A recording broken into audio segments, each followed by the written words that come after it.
Assalamualaikum warahmatullahi wabarakatuh. Saya Rani Falila Azahra. Di tugas rekayasa sungai kali ini, saya ingin menjelaskan pengendalian sedimen dan kualitas air sungai secara berkelanjutan. Untuk yang pertama, kita harus tahu dulu nih apa sih pentingnya pengendalian sedimen tersebut.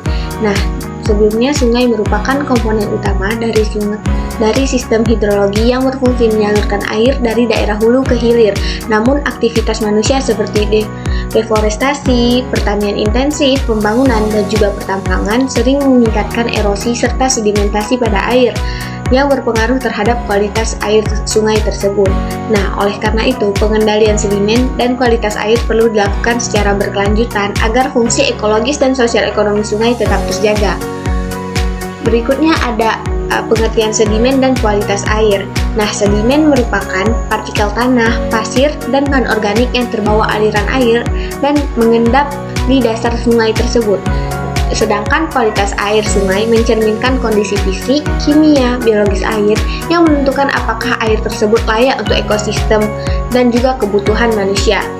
Nah, berikut parameter kualitas air biasanya meliputi, jika secara fisik meliputi kekeruhan, suhu, dan juga warna.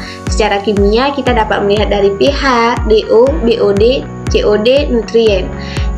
Serta secara biologis kita dapat melihat dari jumlah mikroorganisme pada air tersebut seperti plankton.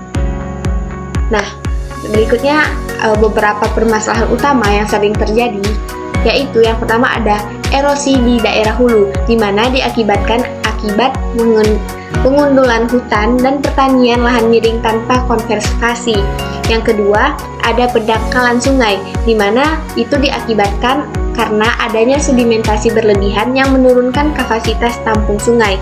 Yang ketiga, ada kualitas air menurun, di mana akibat limpasan air yang membawa limbah pertanian, industri, dan domestik. Yang keempat, ada gangguan ekosistem. Itu terjadi karena sedimen halus menutupi habitat ikan, mengurangi oksigen terlarut, dan menurunkan biodiversitas. Nah, untuk teknik pengendalian sedimen tersebut, untuk di daerah hulu, kita dapat melakukan reboisasi dan penghijauan kembali. Terus dapat melakukan terasering dan guludan pada lahan miring, penggunaan tanaman penutup tanah, pengendalian tata guna lahan sesuai daya dukung lingkungan. Yang kedua, jika daerah tengah dan hilir, kita dapat melakukan pembuatan check dam, sedimen trap, ataupun sabodam. Yang kedua, kita dapat menormalisasi sungai, yaitu melakukan pengerukan sedimen terlebih dahulu. Yang ketiga, dapat melakukan penataan aliran sungai agar kecepatan air terkendali serta mengurangi adanya tumpukan sedimen. Nah, prinsip pengendalian secara berkelanjutan. Pengendalian sedimen dan kualitas air sungai berkelanjutan berarti dilakukan dengan memperhatikan keseimbangan antara aspek ekologi, ekonomi, dan juga sosial. Yang berikut ada prinsip-prinsipnya. Prinsip-prinsipnya itu meliputi konversi daerah hulu, manajemen tata guna lahan, pemantauan dan pengelolaan kualitas air, partisipasi masyarakat dan pemerintah lokal, pendekatan berbasis DAS, daerah aliran sungai. Untuk pengendalian kualitas air sungai, nah yang pertama kita dapat melakukan pencegahan pencemaran dengan melakukan pengelolaan limbah domestik dan industri sebelum dibuang ke sungai.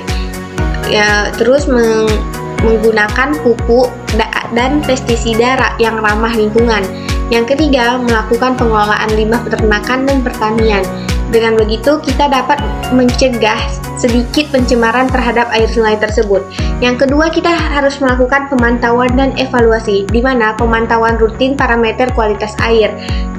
Yang kedua, ada penggunaan sistem informasi kualitas air dan analisa indeks kualitas air untuk menilai status sungai tersebut. Yang ketiga, kita dapat melakukan rehabilitasi ekosistem, di mana kita dapat melakukan penanaman vegetasi riparian di tepi sungai, restorasi habitat alami, dan pengendalian kegiatan manusia di bantaran sungai tersebut. Nah, berikut ada pendekatan terpadu berbasis DAS. Pengendalian sedimen dan kualitas air tidak dapat dilakukan secara parsial, tetapi harus berbasis DAS. Langkah-langkahnya yang pertama ada inventarisasi kondisi DAS, baik secara geologi, topografi, dan tata guna lahan. Yang kedua ada Identifikasi sumber sedimen dan pencemaran. Kita harus tahu dulu dari mana sedimen tersebut berasal dan apa yang menyebabkan pencemaran pada sungai tersebut. Yang ketiga, ada perencanaan konservasi tanah dan air. Yang keempat, pelibatan multi pihak, karena kita harus melibatkan pemerintah, masyarakat, dan juga swasta untuk melakukan hal tersebut. Dan yang terakhir, ada evaluasi dan pemeliharaan yang berkelanjutan. Manfaat dari pengendalian yang berkelanjutan. Yang pertama, kita dapat menurunkan laju erosi dan sedimentasi. Yang kedua, dapat memperbaiki kualitas air untuk irigasi, air minum, dan juga perikanan. Yang ketiga, dapat menjaga keanekaragaman hayati sungai. Yang keempat, dapat mengurangi resiko banjir dan kekeringan. Serta yang kelima, dapat meningkatkan kesejahteraan masyarakat sekitaran sungai. Maka, kesimpulannya, pengendalian sedimen dan kualitas air sungai secara berkelanjutan merupakan langkah penting dalam menjaga fungsi ekologis dan sosial sungai. Nah, upaya ini hanya dapat berhasil jika dilakukan melalui pendekatan konservasi terpadu berbasis DAS dengan partisipasi aktif masyarakat dan dukungan kebijakan dari pemerintah tersebut. Sekian presentasi dari saya. Assalamualaikum warahmatullahi wabarakatuh.